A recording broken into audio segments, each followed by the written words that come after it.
Yes विद्वानों, very good morning everyone. My self doctor Rishikesh Paliwal और मैं आप लोगों का अनंत आर्यम क्लासेस के ई लर्निंग प्लेटफॉर्म पर और ऑफलाइन विद्यार्थियों का हार्दिक हार्दिक स्वागत और अभिनंदन करता हूं।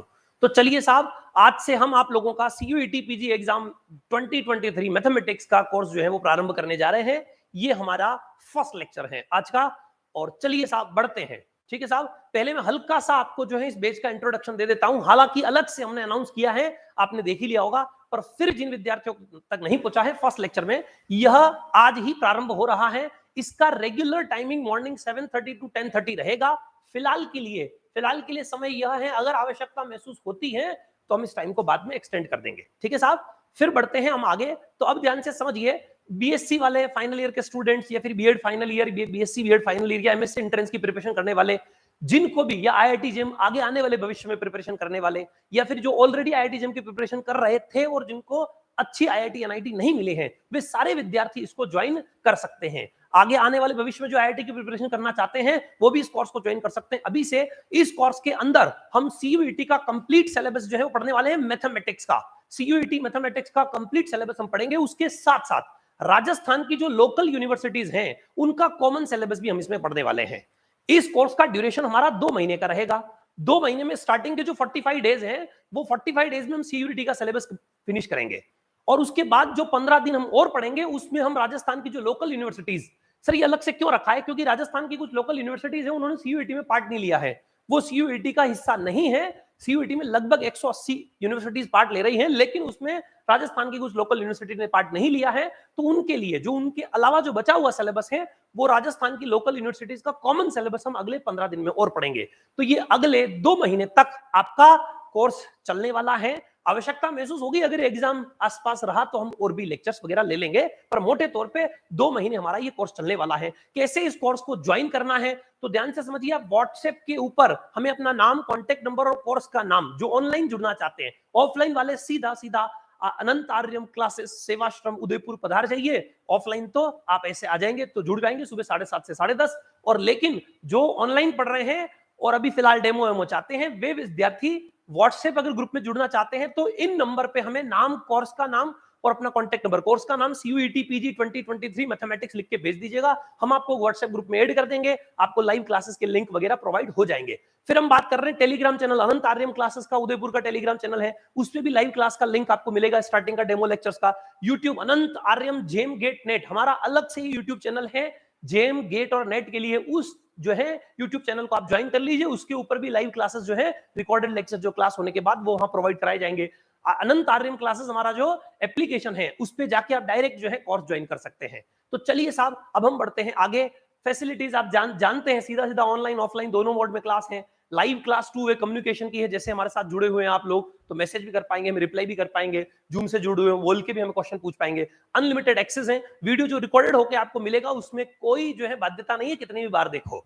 वैसे एक बार देख के बस अब फिर क्वेश्चन ही करने हैं, बार बार देखने की जरूरत नहीं, पर फिर भी आप चाहें तो देख सकते हैं। स्मार्ट ई नोट्स, हमें जो जो भी रिक्वायरमेंट लगेगी असाइनमेंट्स या फिर नोट्स वगैरह जो भी प्रोवाइड करने की, वो आपको ई नोट्स एप्लीकेशन में ही प्रोवाइड किया जाएगा। ऑफलाइन वालों को तो वैसे भी प्रिंटेड मिलता है। हैंड रिटन पीडीएफ नोट्स अगर हमें जरूरत पड़ती है तो लिखे हुए जो पैनल पीडीएफ होती है उसकी जरूरत हमें महसूस होती है तो वो आपको सेंड की जाएगी। ऑनलाइन वालों को पीडीएफ मिल जाएंगी, वहां से बैठ बैठ के उतार लो। ठीक है साहब। टेस्ट सीरीज, क्योंकि अब आप प्रिपरेशन कर रहे हैं तो टेस्ट नहीं देंगे तो पता कैसे चलेगा कि कितना आपका आकलन वगैरह कैसे होगा। उसके लिए वीकली टेस्ट, हर संडे को टेस्ट होना है, सब्जेक्ट वाइज टेस्ट भी होंगे और फुल लेंथ पूरा कंप्लीट पैकेज का टेस्ट भी होगा। वो टेस्ट सीरीज भी इसी कोर्स में इंक्लूडेड है। ठीक है साहब। फिर हम बात कर रहे हैं फैकल्टीज में। एक तो मैं खुद पढ़ाने वाला हुई, जो आज से आपकी क्लास स्टार्ट कर रहा हूं। सुदीप तिवारी सर जो है वह भी आपको पढ़ाएंगे, संजय पालीवाल सर हैं। ये सभी सब्जेक्ट के एक्सपर्ट अलग अलग लोग जो है, ताकि आपको आनंद आएगा, है ना। हर सब्जेक्ट के अपने एक्सपर्ट हैं, वो पढ़ाएंगे। फीस स्ट्रक्चर की बात कर लेता हूं। ऑनलाइन वालों की 4000 रुपीज फीस है, ऑफलाइन वालों की 6000 रुपीज फीस है। और ऑफलाइन प्लस ऑनलाइन, कोई चाहता है कि ऑफलाइन के साथ साथ भी सर मैं तो एक बार वापस घर जाके एक बार वापस वीडियो रिकॉर्ड देखना चाहता हूं, या फिर मैं तो सप्ताह में 3 दिन फ्री रहता हूं, 3 दिन तो जॉब करता हूं। कई प्रकार के, कई किस्म के स्टूडेंट होते हैं कि सर 2 दिन ऑफलाइन आ जाऊंगा, 4 दिन नहीं आ पाऊंगा। जैसा भी आप चाहें, तो ऑनलाइन प्लस ऑफलाइन की 7000 रुपीज फी है। ये फीस स्ट्रक्चर था। और अगर आपको कुछ भी पूछना है तो आप ये आर्या क्लासेस के कॉन्टेक्ट नंबर है, इनके ऊपर कॉन्टेक्ट करके आप कुछ भी पूछ सकते हैं। बात समझ आ गई? चलिए साहब, अब हम बढ़ते हैं हमारे फर्स्ट लेक्चर की ओर। और हमारी आज की जो क्लास है वह है विद्वानों अलजेब्रा। फर्स्ट लेक्चर में अलजेब्रा का स्टार्ट करने जा रहा हूं, सो लेट्स स्टार्ट। चलिए साहब, अब हम बढ़ते हैं हमारी क्लास की ओर। हम बात कर रहे हैं मॉडर्न अलजेब्रा। फिलहाल मैं आपको बता देता हूं, फर्स्ट लेक्चर हमारा मॉडर्न अलजेब्रा, उसके बाद जो है इंटीग्रल कैलकुलस और डिफरेंशियल इक्वेशन। फिलहाल मैं 2 अप्लाइड 1 प्योर ऐसे चला रहा हूं। धीरे धीरे अपन जो है 2 प्योर 1 अप्लाइड में पहुंच जाएंगे, पर फिलहाल हमने 1 प्योर मैथमेटिक्स का और 2 अप्लाइड मैथमेटिक्स के जो है लेक्चर्स लेने का डिसाइड किया है। तो चलिए बढ़ते हैं आगे, ठीक है साहब। बेसिक से लेके हम चलेंगे।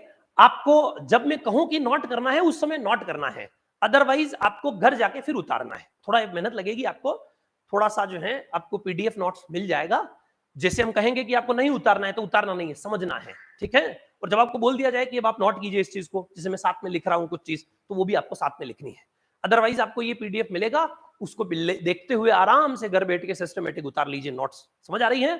अभी सिर्फ समझ लीजिए। पहले स्टार्ट करते हैं हम मॉडर्न अलजेब्रा से। बिल्कुल बेसिक की ओर मैं नहीं जा रहा हूं। मैं सेट, रिलेशन, फंक्शन क्या होते हैं उनकी बात नहीं कर रहा हूं, डायरेक्ट ग्रुप पे आ रहा हूं, क्योंकि सिलेबस लेंदी है और समय हमारे पास कम है। हालांकि आपको बात समझ आ जाएगी, इसमें जरूरत पड़ेगी बीच बीच में तो मैं वो बताता रहूंगा, ठीक है साहब। पर हम शुरुआत से इसको प्रारंभ कर रहे हैं, ध्यान से समझिए। तो मॉडर्न अलजेब्रा, हम मॉडर्न अलजेब्रा पढ़ रहे हैं। कोर्स में तो आपको आइडिया है, सीयूईटी के अंदर 10 से 12 पेपर हैं। मॉडर्न अलजेब्रा जिसके अंदर ग्रुप थ्योरी, रिंग थ्योरी, फिर लीनियर अलजेब्रा पूरा है, ठीक है साहब। वेक्टर स्पेस मैट्रिसेस पूरा लीनियर अलजेब्रा है। तो अलजेब्रा के 3 सेक्शन हो गए, ग्रुप थ्योरी, रिंग थ्योरी और वेक्टर स्पेस एंड मैट्रिसेस, ठीक है साहब। फिर उसके साथ साथ रियल एनालिसिस है, कॉम्प्लेक्स एनालिसिस है, differential calculus, integral calculus, vector calculus, differential equation, LPP. बात समझ आ रही है? और कुछ बच गया हो तो देख लेना, यही है आई थिंक, ठीक है। ये कुछ मोटे तौर पे 10 पेपर हैं। बात समझ आ रही है? अगर एग्जाम जो है मोटे तौर पे अगर हम मान के चलें 1 तारीख को भी होता है तो 40 दिन हमारे पास है, ठीक है साहब। 40 days per day, 3 lectures, 120 lectures और 12 लेक्चर पर पेपर। बात समझ आ रही कि नहीं आ रही है? कुल मिलाकर हो जाएगा, ठीक है। अब चलते हैं आगे, बढ़ते हैं मॉडर्न अलजेब्रा। पहले समझिए अलजेब्रा क्या बला है, ठीक है। अलजेब्रा का मतलब क्या है? The branch of pure mathematics that deals with the study of algebraic structures is called algebra. अभी तक इंडिया में किसी यूनिवर्सिटी में एमएससी हिंदी में अवेलेबल नहीं है। ओपन में जरूर होता है, रेगुलर जो है, इसलिए आपको थोड़ा जो है इंग्लिश की आदत डालनी पड़ेगी। फिर भी कहीं इशू आ जाए तो पूछ सकते हैं मुझसे कि सर इसको हिंदी में क्या बोलते हैं वगैरह, टर्म्स वगैरह, लेकिन कोशिश करेंगे कि हम जो है थोड़ा, वैसे समझ आ जाएगा, सारा समझ आ जाएगा। फिर भी कहीं इशू आए तो पूछते रहिएगा, ठीक है। चलिए, अलजेब्रा की वह ब्रांच जिसमें अलजेब्रिक स्ट्रक्चर का स्टडी होता है उसे अलजेब्रा कहते हैं। अब आपको समझना है अलजेब्रिक स्ट्रक्चर क्या होता है। अलजेब्रिक स्ट्रक्चर क्या होता है? A non void set, void मतलब खाली, नॉन वॉइड मतलब नॉन खाली, ठीक है। अरिक्त, वॉइड मतलब रिक्त, नॉन वॉइड मतलब अरिक्त, सेट मतलब समुच्चय, और रिक्त समुच्चय इक्विप्ड विद 1 और मोर बाइनरी ऑपरेशन। एक नॉन वॉइड सेट 2 या 2 से अधिक या 1 या 1 से अधिक बाइनरी ऑपरेशन के साथ लिखा हुआ हो तो उसे क्या कहते हैं? अलजेब्रिक स्ट्रक्चर कहते हैं। जैसे ये n+1 को बाइनरी ऑपरेशन के साथ है, सेट है नेचुरल नंबर का। q plus multiplication rational number का सेट है, 2 बाइनरी ऑपरेशन के साथ है। रियल नंबर का सेट है 2 बाइनरी ऑपरेशन के साथ। कॉम्प्लेक्स नंबर का सेट है 2 बाइनरी ऑपरेशन के साथ। आर सम अलजेब्रिक स्ट्रक्चर्स, ये कुछ क्या है? अलजेब्रिक स्ट्रक्चर्स हैं। और इन अलजेब्रिक स्ट्रक्चर्स की स्टडी क्या होती है? क्या कहलाती है? अलजेब्रा। तो इसका मतलब अलजेब्रा में होगा क्या? ऐसे ऐसे गोल गोल कोष्टक में कुछ होंगे, उनकी स्टडी हमें करनी है, उसी को अलजेब्रा कहते हैं, और कुछ नहीं है, ठीक है। फिर ये जो स्टडी हम कर रहे हैं, अब हम बात करते हैं group theory. The study of algebraic structures with 1 binary operation is called group theory, ठीक है। इस डील्स विद, तो ग्रुप थ्योरी में क्या डीलिंग करेंगे? ऐसे अलजेब्रिक स्ट्रक्चर जिसमें एक ही बाइनरी ऑपरेशन हो, दो नहीं हो। और रिंग थ्योरी भी आपके सिलेबस में, जो हम रिंग थ्योरी पढ़ेंगे उसमें हम क्या पढ़ेंगे? Algebraic structure with 2 binary operation. बात समझ आ रही है?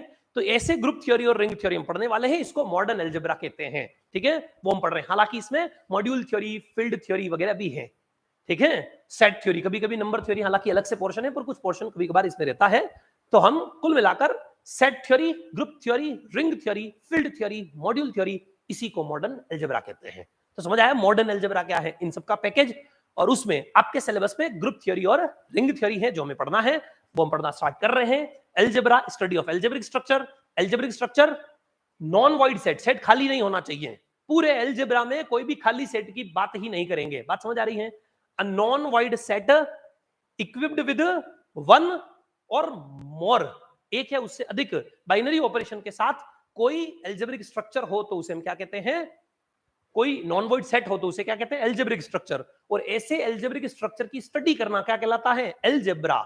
और एक ऑपरेशन के साथ जो एल्जेब्रिक स्ट्रक्चर होंगे उसे हम ग्रुप थ्योरी कहते हैं, और दो एल्जेब्रिक स्ट्रक्चर के साथ जो सेट या एल्जेब्रिक स्ट्रक्चर होते हैं उन्हें हम रिंग थ्योरी कहते हैं। ठीक है साहब। अब हमने कहा कि a non void set equipped with one और मोर बाइनरी ऑपरेशन। अब आपको यहां समस्या आ रही है, सेट तो फिर भी आपको आता है, सेट तो पता है ना, वस्तुओं के सुपरिभाषित संग्रह को समुच्चय कहते हैं, है ना, रटका होगा। इसमें विभिन्न लगाना जरूरी है, ठीक है। A well defined collection of distinct objects, क्योंकि सेट में रिपीटेड एलिमेंट नहीं लिखते हैं, तो वस्तुओं के, विभिन्न वस्तुओं के सुपरिभाषित संग्रह को समुच्चय कहते हैं। सेट नॉन वॉइड मतलब खाली नहीं होना चाहिए, और एक या एक से अधिक बाइनरी ऑपरेशन। अब आपको समझने की जरूरत है बाइनरी ऑपरेशन क्या बला है, तो ध्यान से समझिए बाइनरी ऑपरेशन का मतलब क्या है। नोट नहीं करना है, सिर्फ समझना है। नोट करने के लिए आपको भेज दिया जाएगा वहां से बैठे बैठे आराम से, ठीक है। ऑफलाइन वालों को हम दे देंगे, ऑनलाइन वालों को एप्लीकेशन में ही मिल जाएगा। फिलहाल हम स्टार्टिंग में टेलीग्राम चैनल पर अपलोड कर देंगे, ठीक है। अब ध्यान से समझिए binary operation. Let A B any non void set, then the mapping F defined from A cross A to A is called binary operation if and only if F is well defined function। ध्यान से समझिए, अगर A कोई एक set है जो खाली नहीं है, नॉन वॉइड सेट है, तो उस नॉन वॉइड सेट A से A पर कार्टेशियन प्रोडक्ट, इसे कहते हैं कार्टेशियन प्रोडक्ट, कार्तीय गुणन। A क्रॉस A से A पर अगर हम कोई मैपिंग बनाते हैं, और उस मैपिंग को हम क्या कहेंगे, बाइनरी ऑपरेशन। मैपिंग यानी कि इस मैपिंग को हम क्या कहते हैं, बाइनरी ऑपरेशन। यदि और यदि ये A क्रॉस A से A पे डिफाइन होने वाला क्या हो, वेल डिफाइंड फंक्शन हो, मतलब सिंपल शॉर्ट बाइनरी ऑपरेशन एक फंक्शन है, पहली बात।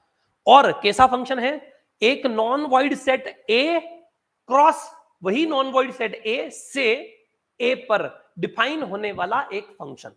तो बाइनरी ऑपरेशन मतलब क्या है, समझ आ रहा है। A क्रॉस A से A पे डिफाइन होने वाला जो फंक्शन होता है उसी को बाइनरी ऑपरेशन कहते हैं। बाद में नोट्स आप विधिवत लिख लेंगे। If cardinality of A is n, then the total number of binary operation defined on A is equal to total number of function defined on A। A cross A से अगर हमें बात करनी है कि इस पे टोटल कितने फंक्शन होते हैं, अगर एक सेट A में n एलिमेंट्स हैं, तो A क्रॉस A से A पे जितने फंक्शन होंगे उतने ही बाइनरी ऑपरेशन होंगे, यही लिखा हुआ है। Number of binary operation is equal to total number of function defined from A cross A to A। तो अब A क्रॉस A से A पे कितने फंक्शन होते हैं, तो बेसिक फंक्शन का आइडिया अगर आप लगाएं, फंक्शन के बेसिक ज्ञान से देखें, तो पीछे वाले सेट में जितने एलिमेंट होते हैं उसकी पावर आगे वाले में जितने एलिमेंट होते हैं वे कुल फलनों की संख्या होती है। फिर इसे सुनना, ये बेसिक है पीछे का 11वीं 12वीं क्लास। क्या है, अगर एक सेट A से एक सेट B पे कोई फंक्शन f डिफाइन कर रखा है, तो A से B पे कुल कितने फलन होंगे, कुल कितने फंक्शन होंगे, तो कुल कितने फंक्शन होंगे, total number of function is equal to cardinality of B raise to the power cardinality of A। B में जितने नंबर ऑफ एलिमेंट्स हैं उसकी पावर A में जितने नंबर ऑफ, पीछे वाले में जितने नंबर ऑफ एलिमेंट है उसकी पावर आगे वाले में। अब गौर से देखना, अगर A में n एलिमेंट है तो A क्रॉस A में n इंटू n यानी कि n स्क्वायर एलिमेंट होते हैं। तो अब पीछे वाले में कितने एलिमेंट है, n, आगे वाले में कितने हैं, n स्क्वायर, तो n की पावर क्या हो जाएगा, n स्क्वायर। ये total number of binary operation होंगे। अगर एक सेट A के अंदर एक ही एलिमेंट है तो टोटल नंबर ऑफ, सॉरी ये क्या है, then total number of binary operation defined on A। समझ आ रहा है, इसका मतलब वही लाइन है, उसको ऐसा लिखा है आपकी व्हाट्सएप चैटिंग वाली भाषा में, ठीक है। इज इक्वल टू, ठीक है, is equal to n raise to the power n square. n कितना है, 1, 1 raise to the power 1 square, that is 1 की पावर 1, दैट इज 1। तो एक ही बाइनरी ऑपरेशन होगा, कौन सा वाला, इसके अंदर, इसमें A है, 1 है, तो A क्रॉस A में क्या आएगा, 1,1, एक ही एलिमेंट। और 1,1 की इमेज अगर हम देखें तो 1 इंटू 1 करके हमने कुछ भी डिफाइन किया, एक ही 1,1, पीछे वाले सेट में तो एक ही एलिमेंट है 1, तो इस 1 की इमेज क्या आएगी, 1 ही आएगी, और कोई चारा नहीं है। तो एक ही मैपिंग बनेगा, एक ही फंक्शन बनेगा A क्रॉस A से A पे। अगर एक सेट A में A एलिमेंट 1 एलिमेंट है तो 1 की पावर 1 स्क्वायर यानी कि 1 आएगा, कुल बाइनरी ऑपरेशन। लेकिन अगर एक सेट A में 2 एलिमेंट है, 1 और 2, then total number of binary operation कितने होंगे, तो अगर इसमें क्या है 2, n होते हैं तो n की पावर n स्क्वायर, तो 2 है तो 2 की पावर 2 स्क्वायर, 2 की पावर 2 यानी कि 4, तो 2 की पावर 4, 2 की पावर 4 यानी कि 16, तो 16 बाइनरी ऑपरेशन होंगे, विच आर, जो कि क्या है, fi ए क्रॉस ए से A for all I is equal to 1 2 3। ये लैंग्वेज आपको गणित की पढ़ने आनी चाहिए। Fi is a mapping defined from a cross a to a for all I is equal to 1 2 3 4 up to 16। इसका मतलब 1 के लिए भी ऐसी कोई, 2 के लिए भी ऐसी मैपिंग, 3 के लिए भी ऐसी मैपिंग, किस प्रकार वो आगे है, सच दैट इस प्रकार 16 हमने क्या की है, मैपिंग डिफाइन करी है। वो 16 की 16 मैपिंग हम दिखाते हैं आपको, ध्यान से समझिए। सर कैसे, क्या है? उसमें से 6 को हमने ऐसे डिफाइन भी किया है, बाकी सभी के तो चित्र बना लिए हैं। इनको कहते हैं वेन डायग्राम, है ना। इन वेन डायग्राम से बाकी सबको हमने यहां मैप कर लिया है। एक दो को मैंने फंक्शन में लिखा भी है कि ए क्रॉस ए से ए पे मैपिंग होगी कैसी। जैसे F1, ये F1 F2 F3 F4 5 6 7 8 9 10 11 12 13 14 15 16 कैसे बनाया अभी वो भी दिखाऊंगा। और ध्यान से समझना, सारे के सारे 16 अलग अलग ए क्रॉस ए से ए पे डिफाइन होने वाले फंक्शन है, और इससे एक भी ज्यादा अब नहीं होगा। यह गणित कह रही है। अब इसको समझिए आप कैसे हुआ। पहले तो मैं चित्र से बता देता हूं, फिर ये मैपिंग कैसे बनाई इनकी भी बात करेंगे। सभी एलिमेंट को 1 पे ले जाओ, एक फंक्शन हो गया। सभी एलिमेंट को 2 पे ले जाओ, एक मैपिंग हो गई। फिर 1 को 1 पे फिक्स करो और बाकी सबको 2 पे ले जाओ। 1 1 को है ना, अब 1 2 को 1 पे फिक्स करो, बाकी सबको 2 पे ले जाओ। फिर 2 1 को 1 पे फिक्स करो, बाकी सबको 2 पे ले जाओ। 2 2 को 1 पे फिक्स करो, बाकी सबको 2 पे ले जाओ। कुछ समझ आ रहा क्या चल रहा है जीवन में? फिर अब इसके बाद 1 1 को 2 पे फिक्स किया, बाकी सबको 1 पे। 1 2 को 2 पे फिक्स किया, बाकी सबको 1 पे। 2 1 को 2 पे फिक्स किया, बाकी सबको 1 पे। और साथ ही साथ 2 2 को 2 पे फिक्स किया, बाकी सबको 1 पे। ये समझ आ गया? पहले तो चारों को 1 पे, चारों को 2 पे, फिर एक को फिक्स करेंगे, बाकी 3 को।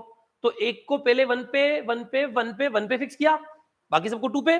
और अब 2 पे 2 पे 2 पे 2 पे फिक्स किया और बाकी सबको 1 पे भेज दिया। ऐसा अब हम 2 2 की बारी, पहले चारों की, फिर 3 3 की, ये चारों के 2 हो गए, 3 3 वाले बन गए।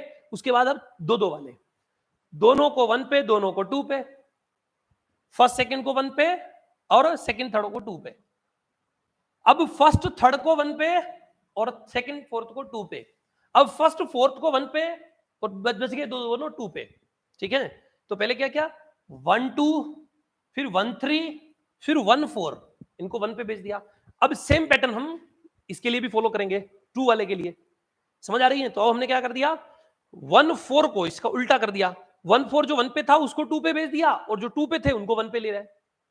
फिर जो 1 पे थे उनको 2 पे कर दिया, और जो 2 पे थे उनको 1 पे कर दिया, और जो 1 पे थे उनको 2 पे भेज दिया, और जो 2 पे थे उनको 1 पे भेज दिया। ऐसे करके 16 बन गए। अब आप नया कोई भी मैपिंग इनके ऊपर बनाइए, डेफिनेटली वह मैपिंग इनमें से ही कोई ना कोई होगा, इसके अलावा नहीं होगा। यह गणित कह रही है। क्या समझ आ रही है बात? 2 की पावर 2 स्क्वायर, दैट इज 2 की पावर 4, यानी कि 16। उसमें से कुछ कुछ मैपिंग हमने ऐसे लिखी है। पहली वाली क्या है, f of ab is equal to 1 for all ab। ab की हर वैल्यू के लिए इसका मान हमेशा 1 आएगा, तो आ रहा है ना सबका मान 1।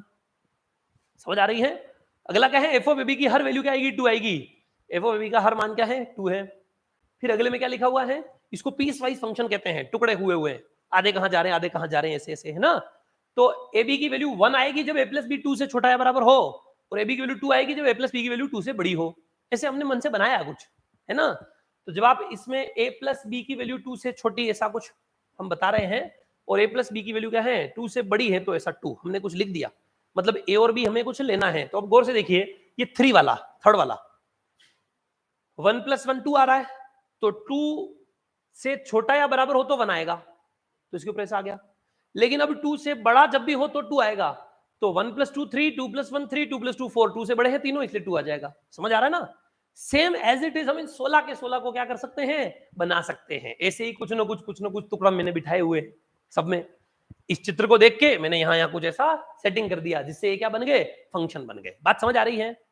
तो बाइनरी ऑपरेशन समझ आया। शॉर्ट में समझ लीजिए, अभी तक हमने जो 3-4 स्लाइड में देखा है वो क्या देखा है, अलजेब्रा मतलब study of algebraic structure. Algebraic structure मतलब नॉन वॉइड सेट विद 1 और मोर बाइनरी ऑपरेशन। फिर बाइनरी ऑपरेशन क्या होता है, तो नॉन वॉइड सेट ए क्रॉस नॉन वॉइड सेट ए से नॉन वॉइड सेट ए पे डिफाइन होने वाला फंक्शन बाइनरी ऑपरेशन होता है। यहां तक क्लियर? बाइनरी ऑपरेशन समझ आ गया। और अगर एक सेट ए में n एलिमेंट्स हैं, तो ए क्रॉस ए से ए पे डिफाइन होने वाले बाइनरी ऑपरेशन की संख्या कितनी होती है, n की पावर n स्क्वायर। ये कई बार अलग अलग एग्जाम में पूछा हुआ क्वेश्चन है, इसलिए आ सकता है, ध्यान रखना है। अब बढ़ते हैं आगे, ध्यान से समझिए। अब हम थोड़ा अगला पड़ाव ले रहे हैं। एल्जेब्रिक स्ट्रक्चर आप समझ चुके हैं और उसी की स्टडी को एल्जेब्रा कहते हैं। तो पता कीजिए इनमें से कौन कौन से एल्जेब्रिक स्ट्रक्चर हैं। Which of the following is oblique are algebraic structure. तो एल्जेब्रिक स्ट्रक्चर पता करने के लिए क्या पता करना होता है? पहले तो आगे वाला सेट क्या होना चाहिए? Non void. फिर पीछे वाला ऑपरेशन उसके ऊपर क्या होना चाहिए? Binary operation. अगर जो ऐसा दिख जाए, मैंने एक एक ऑपरेशन वाले क्यों लिए? क्योंकि हम ग्रुप थ्योरी पढ़ना चाह रहे हैं, समझ आ रही है? फिर रिंग थ्योरी में आएंगे तो हम दो दो ऑपरेशन कर देंगे। फिलहाल मैंने बताया ना, group theory means algebraic structure with one binary operation, है ना, उसी की बात होगी। ठीक है, यहां तक क्लियर? अब देखिए, इनमें से आपको क्या पता करना है कि which of the following is oblique are, which of the following is oblique are algebraic structure. इनमें से कौन कौन से एल्जेब्रिक स्ट्रक्चर हैं? एल्जेब्रिक स्ट्रक्चर का पता कैसे करते हैं? तो ध्यान से समझिए। एल्जेब्रिक स्ट्रक्चर का पता करने के लिए आपको कुछ नहीं करना है, सिंपल सा ये सेट नॉन वॉइड है कि नहीं ये पता करना है पहले तो। अब आप मुझे बताइए कि यहां आपको जो दिख रहे हैं, क्या सेट थ्योरी के बेसिक ज्ञान से क्या आप इन सेट को पहले तो जानते हैं कि नहीं? पहले तो ये बात कर लेते हैं। क्या इन सेट का मतलब भी आपको पता है कि नहीं? नहीं पता हो तो मैं भी लिख दूंगा। फिर आपको पता करना है कि वो ऑपरेशन, तो ये प्लस है, ये तो जानते हो, जोड़, ये माइनस यानी बाकी, ये गुणा और ये भाग। तो ये तो पता ही है, जोड़ बाकी गुणा भाग, ये चारों हो गए, है ना, एडिशन सब्ट्रैक्शन मल्टीप्लिकेशन डिवीजन। अब हम बात करते हैं दूसरा इसके बाद, ठीक है, सेट की। ये है set N of natural numbers, प्राकृतिक संख्याओं का समुच्चय, 1 2 3 4 अप टू इंफिनिटी। ये है इंटीजर्स, पूर्णांक संख्याओं का समुच्चय, सेट ऑफ इंटीजर्स यानी कि 0 +1 -1 +2 -2 +3 -3 +4 -4 एंड सो ऑन, राइट। ये है set Q of rational numbers, परिमेय संख्याओं का समुच्चय। क्या होगा इसमें? p बाई क्यू की फॉर्म के एलिमेंट्स होंगे, where p and q both are integers, z में होने चाहिए, q should not equal to 0, q 0 नहीं होने चाहिए। वैसे बेसिक डेफिनेशन इतनी है, पर एडिशनली इसमें p और q का जीसीडी 1 होना चाहिए, ऐसा भी लिखते हैं हम आगे जब प्योर मैथमेटिक्स रियल एनालिसिस में जाते हैं, तब ऐसी बात भी करते हैं कि p और q का HCF 1 होना चाहिए, ठीक है। अब r मतलब रियल नंबर्स, ठीक है, सारे रेशनल इरेशनल सारे नंबर, इरेशनल बहुत नीचे चला गया, ये रहा। क्यू कॉम्प्लीमेंट मतलब इरेशनल नंबर्स, ठीक है। आर मतलब रियल नंबर्स, सी मने complex number, alpha plus minus iota beta where alpha and beta are real numbers. Alpha और बीटा अगर वास्तविक संख्या हो तो alpha plus minus iota beta pattern के जितने भी धरती पे नंबर हैं सारे क्या होते हैं? Complex number. Q root 2, sir ये क्या है ना, ये कुछ पर्टिकुलर पैटर्न के रेशनल एंड इरेशनल नंबर्स का सेट है। आधे रेशनल और आधे इरेशनल नंबर होते हैं इसमें, अभी मैं दिखाता हूं इसका मतलब क्या है। एन यूनियन 0 मतलब होल नंबर्स को ऐसे लिखा है, नेचुरल नंबर में 0 और जोड़ दिया तो ये होल नंबर। सिर्फ आपको इसमें अजीबोगरीब एक तो क्यू कॉम्प्लीमेंट थोड़ा सा अलग लग रहा होगा, तो मैं यहां वेयर करके लिख देता हूं पीछे, ध्यान से समझिए। वेयर करके मैं यहां क्या लिख देता हूं? Where, where Q complement. और एक और बात कान खोल के सुन लीजिए, आज डे क्या है? शुक्रवार, शुक्रवारी है, हाँ, तो भी कोई बात नहीं, तो भी संडे को टेस्ट होगा, समझ आ रही है? शुक्रवार है तो वार है, क्या फर्क पड़ रहा है? बात समझ आ रही ना? बेसिक इंटीग्रेशन तो आपको आता ही है, इंटीग्रल कैलकुलस अभी मैं थोड़ा पढ़ाऊंगा भी आपको, है ना, और बेसिक डिफरेंशियल इक्वेशन भी आपको आता है, तो वह सिलेबस में पूछा जाएगा। बात समझ आ रही कि नहीं आ रही है? संडे को टेस्ट होगा, क्लास ब्लास नहीं होगी, और उसी टेस्ट को हम सिंप्लीफाई करेंगे, सॉल्व करेंगे। बात समझ आ रही है? पल्ले पड़ रहा है? तो अभी जो पढ़ाया जाएगा डिफरेंशियल इक्वेशन और इंटीग्रल कैलकुलस वो पढ़ के आना, अलजेब्रा थोड़ा बनने दो, है ना, थोड़ा बन जाएगा 2-4 दिन में। नेक्स्ट जो है अपन संडे को अलजेब्रा का टेस्ट रखेंगे। फिलहाल ध्यान से समझिए, वेयर जहां पर अगर हम बात करें तो ध्यान से समझिए, वेयर वेयर वेयर वेयर किसकी बात कर रहे थे? Q complement. Where Q complement is equal to set R minus set Q. Real number में से रेशनल नंबर को माइनस कर दीजिए, है ना, सांस लेने की फुर्सत नहीं मिल रही है, इधर उधर देखने की फुर्सत भी नहीं मिलेगी, तो ही मजा आएगा। घर जाके होमवर्क हो, 5-7 घंटे बैठ के लिखने का मटेरियल नहीं हो, तो फिर मजा किस बात का? लगे ही नहीं ना, बैच ज्वाइन कर रखा है, घर वालों को भी तो लगना चाहिए, फैमिली फ्रेंड्स मेंबर्स को भी तो लगना चाहिए, यार ये आजकल क्या कर रहा है, कहां चला गया ये, गलती कर दी है, कोर्स ज्वाइन कर लिया है, एमएससी करने की इच्छा हो गई है, तो है ना, करना तो पड़ेगा, और जो कर लेंगे उनका बेड़ा पार है, बाकी स्वाहा। चलिए खैर, Q complement is equal to R minus Q. कहीं घबरा जाओ तो सांस सांस लेना, रोक देना, मार साहब एक मिनट एक बीच में कविता हो जाए, थोड़ा है ना, बाई चांस कहीं हो तो रोक, ऐसा नहीं कि ज्यादा हो जाए तुम बस यहाँ आ रही या फिर जी घबरा रहा है कि मैं नहीं आऊंगी कल से या फिर मैं नहीं आऊंगा, ऐसे नहीं हो जाए, है ना। चलिए खैर आगे बढ़ते हैं। Where Q complement is equal to R minus Q, अगला ध्यान से समझिए, क्यू रूट टू, यस ये क्यू रूट टू क्या बला है, क्यू रूट टू, ठीक है साहब, ये क्यू रूट टू की जगह आप क्यू रूट एन भी लिख सकते हैं, कुछ भी आप लिखिए यहां पर, बस ये एन परफेक्ट स्क्वायर नहीं होना चाहिए, ठीक है, ताकि अंडर रूट के बाहर ना आए, है ना, इरेशनल बना रहे। तो यहां कोई भी एक इरेशनल नंबर जैसा अंडर रूट ऑफ दिस ऐसा लेना है, और ये इसकी शक्ल कैसे होती है, a plus b under root n, जहां पर a और b दोनों रेशनल नंबर हो, ये इस सेट की शक्ल है, ये इस सेट का पैटर्न है, क्या है, Q root n is equal to a plus b root n, जहां पर a और b क्या है, रेशनल नंबर्स हैं। बात समझ आ रही है, मतलब अगर यहां क्यू रूट टू लिखूंगा तो a plus b root two, Q root three लिखूंगा तो a plus b root three, Q root four लिखेंगे तो a, सॉरी रूट फोर तो हो ही नहीं सकता, परफेक्ट स्क्वायर है, क्यू रूट फाइव हुआ तो, ठीक है, this one where this one and n is non perfect square integer, ऐसा लिख दीजिए, non perfect square natural number, non perfect square natural number.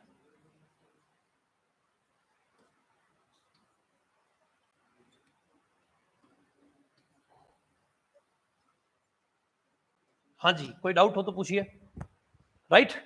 तो नॉट परफेक्ट स्क्वायर यानी कि under root of one perfect square नहीं हो सकता, to हो सकता है, थ्री हो सकता है, फोर नहीं हो सकता, फाइव हो सकता है, सिक्स नहीं हो सकता, सेवन, ऐसे हम लिख सकते हैं, ठीक है। नेगेटिव लिखोगे तो क्या हो जाएगा, इमेजिनरी हो जाएगा, आयोटा की फॉर्म में आ जाएगा, हालांकि वो भी आगे हम पढ़ेंगे, फील्ड थ्योरी इतना आपके सिलेबस में है नहीं, है ना, जो क्यू आयोटा की फॉर्म क्या होती है वो भी है, पर फिलहाल आप इसको ऐसा समझिए, आपके इतना ही है, इससे ज्यादा है नहीं, ये भी हालांकि एडवांस है, पर आ जाए तो बढ़िया, ठीक है। अब ध्यान से समझिए, ये समझ आया, अब आपको सेट का तो आइडिया लग चुका है, ऑपरेशन का आपको आइडिया लग चुका है, क्या ये सभी नॉन वॉइड सेट हैं, क्या इनमें से कोई भी ऐसा सेट है जो खाली हो, एक भी नहीं है, इसमें इनफाइनाइट, सब में इनफाइनाइट नंबर है ना, तो सभी सेट नॉन वॉइड तो है, नॉन वॉइड सेट के साथ जो पीछे ऑपरेशन दे रखा है वो उसी सेट पे डिफाइन होने वाला क्या होना चाहिए, बाइनरी ऑपरेशन। अगर आप बाइनरी ऑपरेशन चेक कर लें तो वो क्या हो जाएगा, एल्जेब्रिक स्ट्रक्चर हो जाएगा, और अगर बाइनरी ऑपरेशन नहीं है तो वो एल्जेब्रिक स्ट्रक्चर नहीं होगा। मैं कुछ इसमें से गिने चुने बता देता हूं, जल्दी से देखिए कैसे, क्या, गौर से सुनिए। एडिशन, क्या दो नेचुरल नंबर को, क्योंकि n क्रॉस n से n के ऊपर मैपिंग डिफाइन करनी है, तो पहला भी नेचुरल नंबर लिया, दूसरा भी नेचुरल नंबर लिया, क्या n क्रॉस n यानी कि पहला n से दूसरा n से एलिमेंट्स लिए और उन दोनों को ऐड करने पर क्या वापस n में ही आएगा, तो दो नेचुरल नंबर का एडिशन फिर से हमेशा नेचुरल नंबर में ही होता है और यूनिक होता है ना। तो इसका मतलब निष्कर्ष क्या निकला कि यह बाइनरी ऑपरेशन है, फंक्शन हो जाएगा। क्या दो नेचुरल नंबर का माइनस फिर से नेचुरल नंबर में आता है क्या, ऐसा जरूरी नहीं है, वन लिया n में से, टू लिया n में से, लेकिन 1,2 की इमेज क्या आएगी, 1 माइनस टू, और 1 माइनस टू क्या होता है, -1, -1 does not belongs to n, तो n क्रॉस n से n पे डिफाइन नहीं हो रहा है, तो यह माइनस इसके ऊपर बाइनरी ऑपरेशन नहीं है, इसका मतलब this is not the algebraic structure, reason because this operation is not the binary operation defined on n, क्योंकि यही बाइनरी ऑपरेशन z में हो जाएगा लेकिन n में नहीं है। बात समझ आ रही क्यों आ रही है। फिर अगला, नेचुरल नंबर्स का मल्टीप्लिकेशन फिर से नेचुरल नंबर ही होता है, कोई से भी दो नेचुरल नंबर लीजिए, और दो नेचुरल नंबर का डिवीजन फिर से हमेशा नेचुरल नंबर ही है ना होता है, ऐसा जरूरी नहीं है, क्योंकि 1 और 2 को डिवाइड करेंगे 1/2, 1/2 is not the natural number, तो 1/2 कौन सा नंबर है, रेशनल है, वेरी गुड, ठीक है, रेशनल है, ठीक है, उसको आप डेसिमल नंबर भी बोल सकते हैं पॉइंट में, है ना, 2.5 ऐसा ऐसा है, रियल नंबर बोल सकते हैं, कॉम्प्लेक्स बोल सकते हैं, ठीक है। क्या क्यू रूट टू में बिलोंग करेगा 1/2, नहीं करेगा, क्यू रूट टू में, ऑनलाइन वालों तुम भी कुछ पार्टिसिपेट कर लिया करो, नहीं 1/2 क्यू रूट टू में बिलोंग करेगा कि नहीं, गुप्ता जी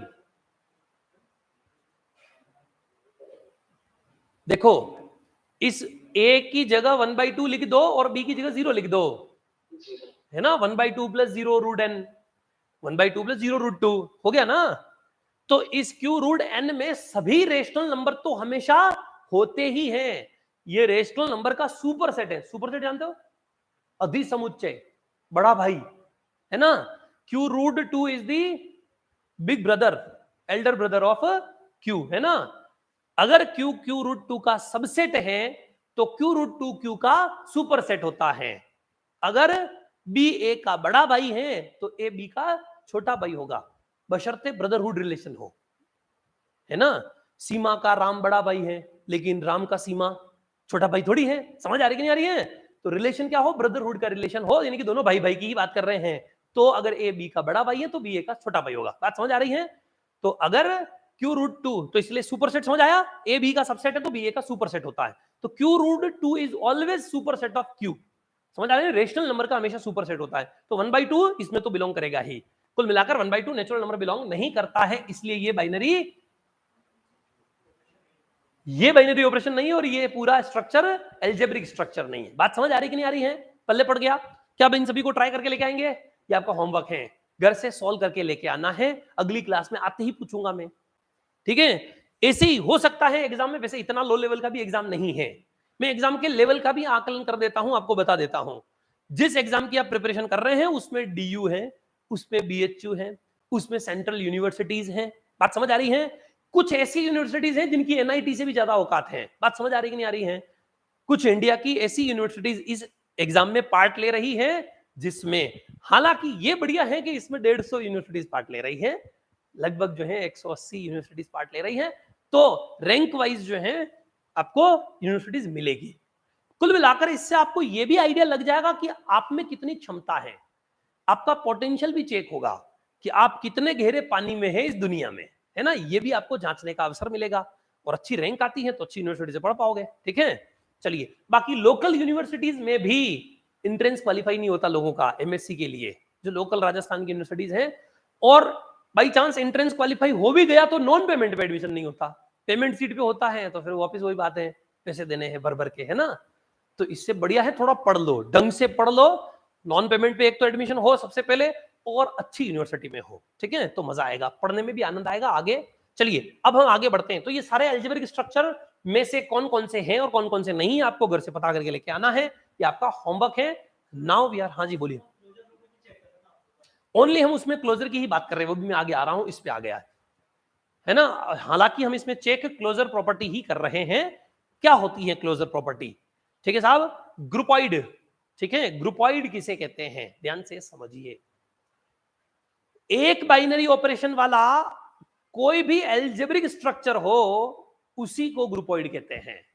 मतलब वो इस प्रॉपर्टी को सेटिस्फाई कर दें, उस प्रॉपर्टी को क्लोजर कहते हैं। अगर हम इस क्लोजर प्रॉपर्टी को सेटिस्फाई करा दें तो वो ऑपरेशन बाइनरी ऑपरेशन हो जाता है। तो बाइनरी ऑपरेशन का डेफिनेशन भी यही, हमने यही तो चेक किया था, ए एन में से लिया, बी एन में से लिया, और ए स्टार बी, उसको ऑपरेट करने पर वापस एन में आ रहा है कि नहीं। एक बार ऑपरेशन प्लस था तो प्लस करके देखा, एक बार ऑपरेशन माइनस था तो माइनस करके देखा।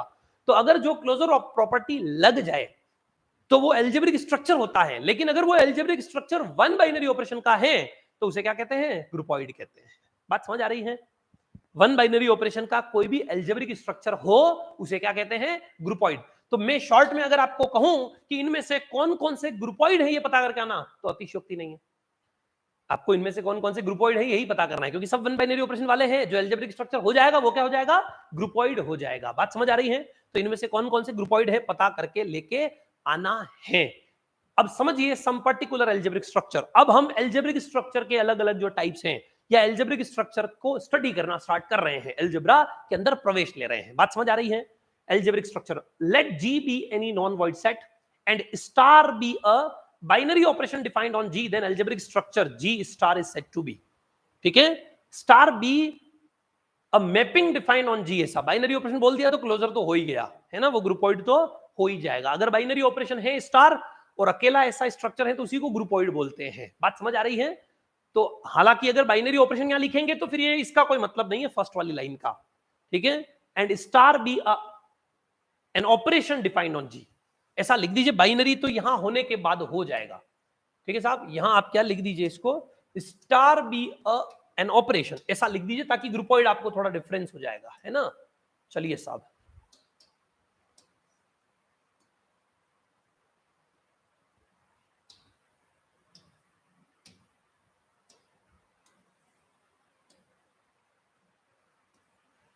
And star be an operation star be an operation defined on G, then algebraic structure G star is said to be. अच्छा, algebraic structure भी लिख दिया हमने, ठीक है, algebraic structure लिख दिया तो वो क्लोजर को सेटिस्फाई करे तो ग्रुपॉइड होगा, ठीक है, कोई प्रॉब्लम नहीं है ना। बाइनरी ऑपरेशन ही रहने दो, दो जगह चेंज करना पड़ेगा, मुझे एल्जेब्रिक स्ट्रक्चर का नाम भी बदलना पड़ेगा। एल्जेब्रिक स्ट्रक्चर हम बोल के चल रहे हैं तो सिर्फ ये ग्रुपॉइड तो अब सिर्फ फॉर्मेलिटी के रह गया है। Algebraic structure one binary operation तो उसे क्या कहते हैं, ग्रुपॉइड। और एल्जेब्रिक स्ट्रक्चर होने के लिए क्या चाहिए, क्लोजर प्रॉपर्टी। तो क्लोजर प्रॉपर्टी चेक करो या बाइनरी ऑपरेशन चेक करो, एक ही बात है, ठीक है साहब। बस वन बाइनरी ऑपरेशन का जो एल्जेब्रिक स्ट्रक्चर होता है उसे क्या कहते हैं, ग्रुपॉइड कहते हैं। Are you getting? अब देखिए साहब, सेमी ग्रुप नया नाम आता है, वह देखिए। सेमी ग्रुप क्या है, if it satisfy this algebraic structure satisfy the associative property। Closure तो algebraic structure होने के लिए जरूरी है ही, तो क्लोजर तो होगा ही, उसके साथ साथ आपको क्या चेक करना है, एसोसिएटिव प्रॉपर्टी।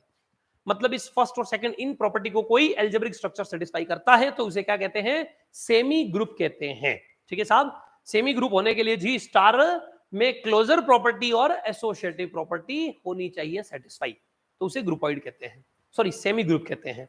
फिर अब बात आती है मोनोइड। मोनोइड में तीन प्रॉपर्टी। जी स्टार को मोनोइड कब कहेंगे, जब यह स्टार जो है वो क्लोजर हो, इस जी के अंदर एसोसिएटिव हो और इसमें आइडेंटिटी प्रॉपर्टी जो है वह सेटिस्फाई हो रही हो, ठीक है साहब। अब ये जो आइडेंटिटी प्रॉपर्टी है, इस आइडेंटिटी प्रॉपर्टी को लिखने में आनंद आ जाएगा, ठीक है साहब। चलिए हम कुछ टुकड़म बिठाते हैं।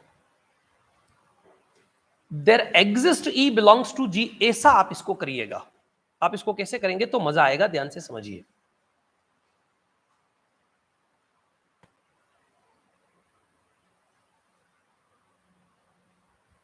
There exist e belongs to G such that a star e is equal to e star a for all a belongs to G. G के सभी एलिमेंट के लिए इस प्रकार से डेफिनेशन क्या होनी चाहिए, सेटिस्फाई होनी चाहिए।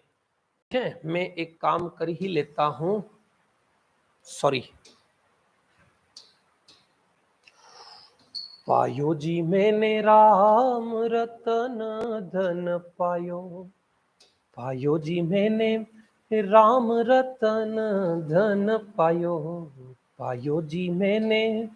देखिए साहब ऐसा लिखिए, there exist e belongs to G such that, किस प्रकार होना चाहिए, a star e is equal to e star a for all a belongs to G. अब इससे क्या हो गया, आपको ये पता चल गया कि जी के सभी एलिमेंट के लिए एक ही आइडेंटिटी कॉमन होती है।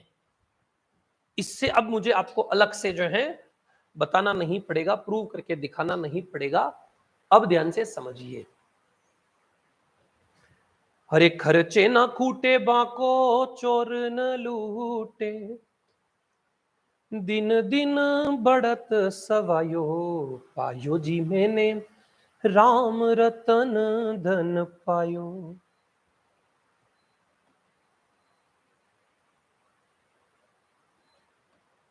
सत की नाव खेवटिया सत गुरु, सत की नाव खेवटिया सतगुरु, सत की नाव, सत की नाव, सत की नाव खेवटिया सतगुरु। चलिए साहब अब ध्यान से समझिए, ये सब डब्बे क्या हैं, ये डब्बे दिखाने के लिए हैं कि सिर्फ व्हाइट वाला डब्बा है उसमें ग्रुपॉइड एक अकेले में, ठीक है। फिर अगला क्या है आपका, येलो वाला जो डब्बा है, उस येलो वाले डब्बे में सेमी ग्रुप दो डब्बों में है, तो सेमी ग्रुप के लिए क्लोजर एसोसिएटिव। फिर क्या है, ये कोई अलग ही कलर है, ठीक है। कौन सा कलर है ना विद्वानों, ऑरेंज जैसा है ना, ऑरेंज जैसा, ठीक है। तो ऑरेंज कलर में क्या है, ये क्लोजर एसोसिएटिव आइडेंटिटी, ठीक है। तो ये तीन, अगर क्लोजर एसोसिएटिव और आइडेंटिटी एलिमेंट इन तीन प्रॉपर्टी को क्या करता हो, कोई यह जो स्ट्रक्चर है सेटिस्फाई करता हो तो उसे हम क्या कहते हैं, मोनोइड। फिर ये पर्पल आई थिंक है ना, बैंगनी जो भी कहें, तो ये ग्रुप यानी कि क्लोजर एसोसिएटिव आइडेंटिटी इनवर्स, इन चार प्रॉपर्टी को सेटिस्फाई करता हो तो क्या कहलाता है, ग्रुप कहलाता है। और अगर अब इनवर्स की डेफिनेशन, अगर कोई भी ए जी में लिया जाए तो उसके लिए कोई बी जी में इस प्रकार होना चाहिए, a star b is equal to e is equal to b star a. ये सारी प्रॉपर्टीज आपको लर्न करनी है, याद करनी है, तो क्वेश्चन में अप्लाई करने में ठीक रहेगा। और एबिलियन ग्रुप या कॉम्यूटेटिव ग्रुप दोनों इसी के नाम है। कॉम्यूटेटिव ग्रुप कहें या एबिलियन ग्रुप कहें, जो इस कॉम्यूटेटिव प्रॉपर्टी को भी सेटिस्फाई करे, ग्रुप की सारी और कॉम्यूटेटिव। तो ये पूरा बिल्कुल जो है हमने येलो येलो जो है पूरे के ऊपर ले लिया, ये पांचों प्रॉपर्टी। अब इनमें मैं क्लोजर क्यों लेता हूं? एल्जेब्रिक स्ट्रक्चर ऑलरेडी है तो क्लोजर बोलने की जरूरत तो है नहीं, पर स्टूडेंट क्या करते हैं, चेक करते वक्त भूल जाते हैं। मतलब कई बार ऐसा हुआ है कि क्लोजर ही नहीं है, एल्जेब्रिक स्ट्रक्चर ही नहीं है और स्टूडेंट ग्रुप लिख के आ जाते हैं। क्यों? क्योंकि उसमें ये पीछे वाली प्रॉपर्टीज में से कुछ सेटिस्फाई हो रही होती हैं, वो एक दो देखते हैं और लगता है कि हो रहा है, ये तो ग्रुप हो रहा है। सबसे पहले आपको क्लोजर चेक करनी ही करनी है, मतलब बाइनरी ऑपरेशन है कि नहीं वो चेक करना है। हो तो ही आगे की कथा करनी है, वरना पहले ही काट देना है। ऐसे क्वेश्चन एग्जाम में आए हुए हैं, ठीक है, कि सेमी ग्रुप कौन कौन से हैं, 4 ऑप्शन दे दिए, या फिर मोनोइड कौन कौन से हैं पूछ लिया, ठीक है। तो जो लोकल एग्जाम होंगे या छोटे एग्जाम होंगे उनमें क्वेश्चन का लेवल थोड़ा कम रहता है। बात समझ आ रही है? मैं अगर आईआईटी जेम की बात करूं तो वहां पर ऐसा क्वेश्चन नहीं आता है, तय है, किसी कीमत पे नहीं आएगा, अब जमाना ही बदल गया है। पर यहां थोड़ा, क्योंकि एग्जाम का लेवल अलग अलग वेराइटी का है, तो इसलिए इसमें मिक्सचर क्वेश्चन आएंगे, सारे आएंगे, थोड़े इजी भी होंगे, आईआईटी जेम के लेवल के भी होंगे, सब प्रकार के क्वेश्चन होंगे। तो अब ध्यान से समझिए, तो अच्छा एग्जाम है। अगर कोई विद्यार्थी चाहता हो कि यार मेरी अच्छी से ढंग से जीवन में ग्रेजुएशन की तैयारी हुई कि नहीं हुई, चेक करना चाहता है, तो उसको सीयूईटी का एग्जाम देना चाहिए। उसको आइडिया लग जाता है कि मेरा लेवल क्या चल रहा है और मैं कितना सीखा हूं, ग्रेजुएशन के सिलेबस को कितना समझ पाया हूं। ठीक है साहब, अब बढ़ते हैं आगे, ध्यान से समझिए। तो ग्रुप के लिए 4 क्लोजर एसोसिएटिव आइडेंटिटी इनवर्स, मैं क्लोजर बोल रहा हूं, मतलब मान के चल रहा हूं कि ये सिर्फ स्ट्रक्चर है, क्लोजर हो जाएगा अलजेब्रिक स्ट्रक्चर, फिर semigroup, sorry associative identity inverse हो गया ग्रुप, और कॉम्यूटेटिव भी लग गया तो एबिलियन ग्रुप। और कॉम्यूटेटिव प्रॉपर्टी क्या है? A star b is equal to b star a. कुछ कुछ समझ आ रहा है चल क्या रहा है? अब ध्यान से समझिए, इसी के अंदर अगर हम बात करें तो सेमी ग्रुप की डेफिनेशन ध्यान से समझिए। डायरेक्ट ग्रुपोइड में कोई दम है नहीं, क्यों? क्योंकि ग्रुपोइड का क्वेश्चन मैं आपको दे चुका हूं यहां पर, ठीक है ना। Which of the following is oblique are algebraic structure, मतलब ग्रुपोइड, वन बाइनरी ऑपरेशन वाले हैं, तो इसलिए इनमें से जो जो एल्जेब्रिक स्ट्रक्चर हो जाएंगे वो ग्रुपोइड हो जाएंगे। तो ग्रुपोइड की कोई बात करने, वो आपको होमवर्क दे चुका हूं। अब हम बात कर रहे हैं सेमी ग्रुप, ठीक है। सामी समूह क्या होता है? ठीक है, हिंदी में सामी समूह कहते हैं। An algebraic structure G star is said to be semi group, it satisfy the properties. अब मैंने ऊपर एल्जेब्रिक स्ट्रक्चर भी बोल रखा है, और ये दोनों भी क्यों लिखी? क्योंकि आप हमेशा बाध्य रहें, हमेशा चेक करें क्लोजर और एसोसिएटिव को। बात समझ आ रही है? बाकी एक स्ट्रक्चर जी स्टार को क्या कहते हैं? सेमी ग्रुप, यदि वो 2 प्रॉपर्टी को सेटिस्फाई। सिर्फ स्ट्रक्चर लेंगे तो, एल्जेब्रिक स्ट्रक्चर ले लिया तो ये लिखना व्यर्थ है, पर व्यर्थ नहीं है क्योंकि हम एग्जाम की तैयारी कर रहे हैं। बात समझ आ रही है? कभी कहीं जीवन में कभी जरूरत पड़े तो एल्जेब्रिक स्ट्रक्चर लिखो, तो ये मत लिखना, ठीक है। सिर्फ क्या लिख देना? An algebraic structure is said to be semi group if it satisfy associative property. सिर्फ एसोसिएटिव को सेटिस्फाई करे तो उसे क्या कहते हैं? ठीक है, एमएससी में कभी कहीं लिखो तो ध्यान रखना आगे। ये तो मैं कंपटीशन एग्जाम के पॉइंट ऑफ व्यू से बता रहा हूं, ताकि आप क्लोजर चेक करना ना भूले, और भूलते हैं, और कई बार ऐसा होता है क्लोजर चेक ही नहीं किया, और क्योंकि डेफिनेशन ही ऐसी है।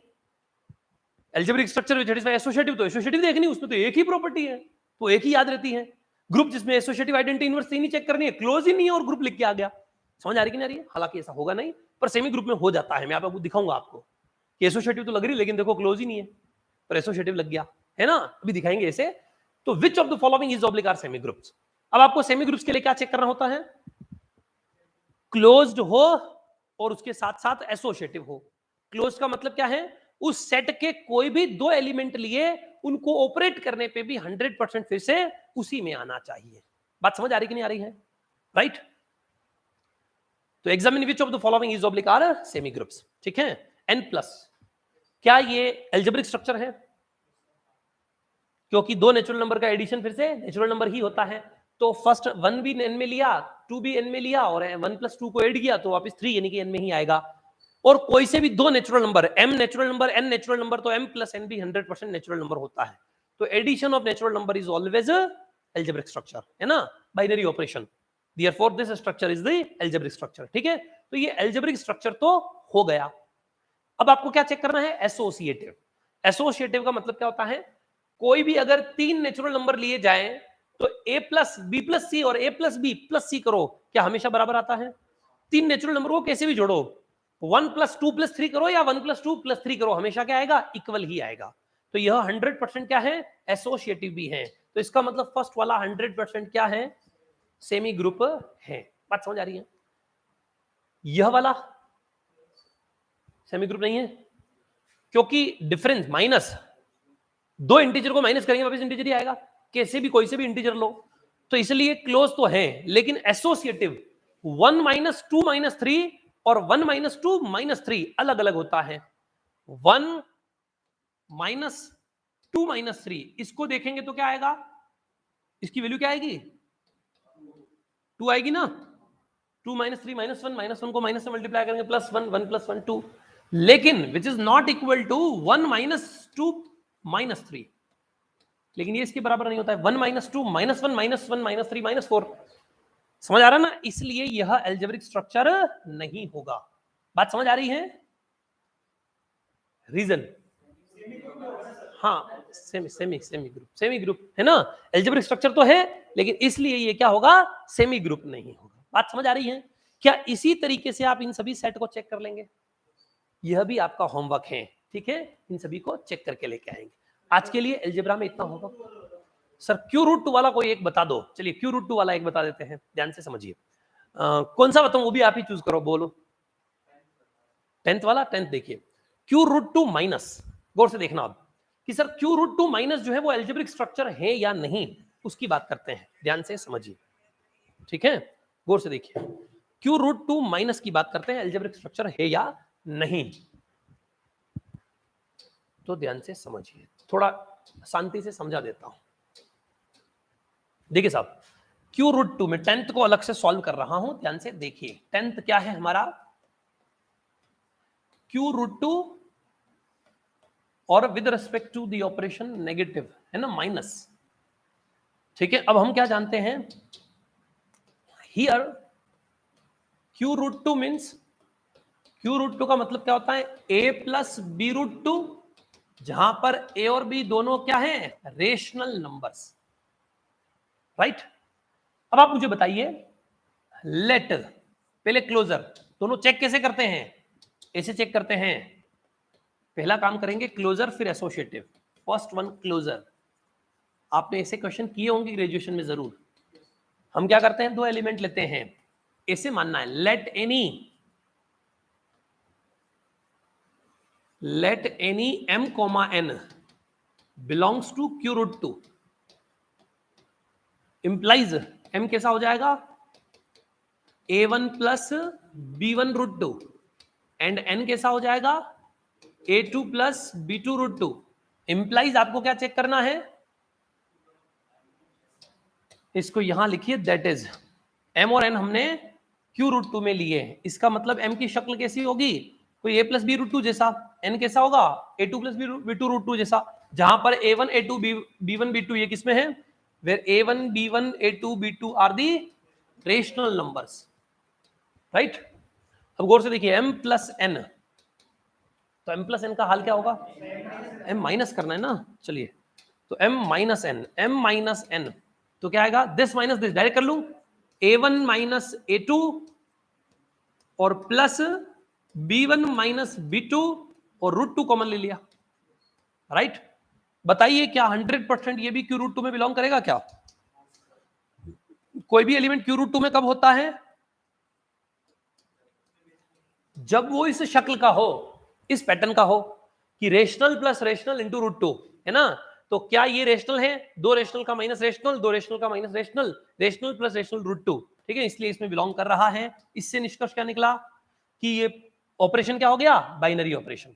समझ आ रही कि नहीं आ रही है, तो a1 - a2 और b1 - b2 100% आपके क्या है, रेशनल नंबर है, राइट। और अगर ये रेशनल हो गया है तो सीधा सीधा क्या हो गया, therefore this minus is a binary operation, यह क्या है, binary operation, implies Q√2 minus is an algebraic structure और ग्रुपॉइड, इज एन एल्जेब्रिक स्ट्रक्चर और पॉइड। पूरा समझाने के लिए पूरा डिटेल में लिख दिया मैंने, है ना। क्लोजर चेक कर चुके हैं अब आप लोग, अब क्या करेंगे, एसोसिएटिव, बहुत ध्यान से समझिए। नेक्स्ट देखिए साहब, क्लोजर के बाद समझिए एसोसिएटिव का मतलब क्या है।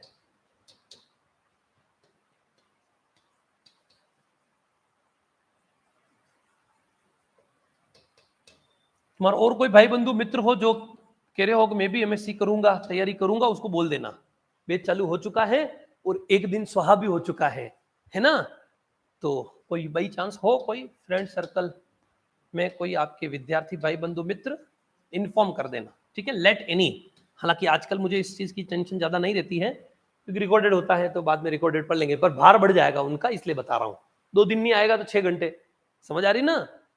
तो इसलिए बोल देना let any M comma N comma कुछ भी ले लो, हमें कुछ भी लेना है, एक्स वाई जेड ले लो, 3 चाहिए ना, एक्स वाई जेड सुनने में बड़े आ गया, एल एम एन ले लेते, कुछ भी ले लेते, x y z belongs to Q root 2। तो वो एक्स वाई जेड की शक्ल कैसी होगी आपको पता है ना।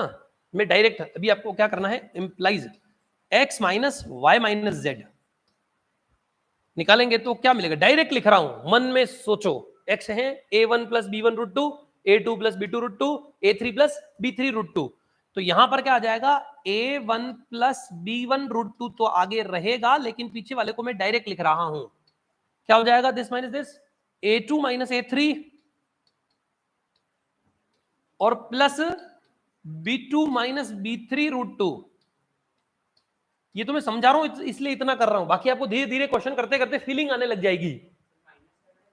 हाँ माइनस नहीं, ये तो x की वैल्यू है,